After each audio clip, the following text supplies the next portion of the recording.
reflecting some of the argument now going on Capitol Hill about whether or not the U.S. has a role to play in Kosovo. With diplomatic avenues all but exhausted and a feeling of hopelessness setting in over the Balkans, I'd like to bring in a guest who was in the region recently for his take on the problems there. Joseph DioGuardi is a former congressman from New York and also president of the Albanian American Civic League. He is with me in the studio this morning. You think we should have a role to play? Absolutely. We have let Mr. Milosevic get away literally with murder. Don't forget, this didn't start last year. It started in 1989 when he walked in with tremendous military force and brutality to take away the autonomy of this province of Kosovo, which is made up of 92% ethnic Albanian and less than 5% Serbian.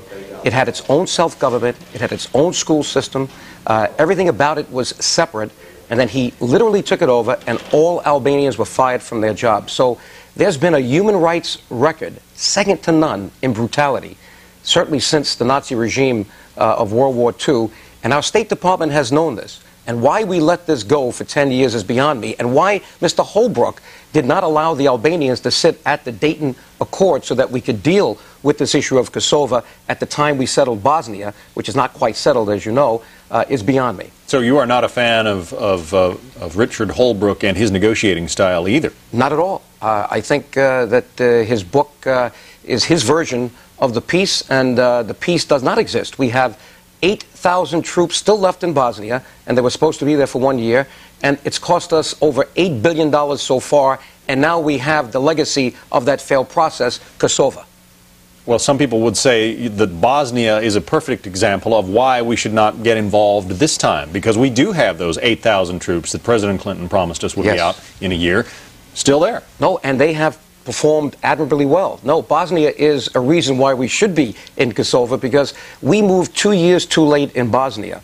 For the same reasons we diddled and dawdled now, we did then, and we lost 250,000 innocent civilians. And you can see the money that it's cost us. If we wait any longer in Kosovo, as the President has said very clearly, you can't imagine the cost that this will be to Europe and the United States to quell this. Bosnia did not have the potential of spilling over into Macedonia and bringing two NATO allies against each other, that's Turkey and Greece. So we have to cut this off now, otherwise, unlike Bosnia, we could have a full-fledged European war. A lot of Americans have sort of grown accustomed to the notion that U.S. air power, or maybe NATO air power in this case, could go in and make some surgical strikes and never lose a plane. I mean, that's the way it's been going in Iraq lately. This is a very different place. Milosevic has a very formidable air defense system. It is likely that American or NATO pilots would be shot down.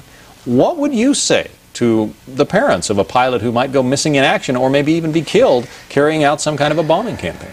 Well, no one wants to see one U.S. soldier die in any of these conflicts, but there is something that the United States stands for, and it's freedom around the world.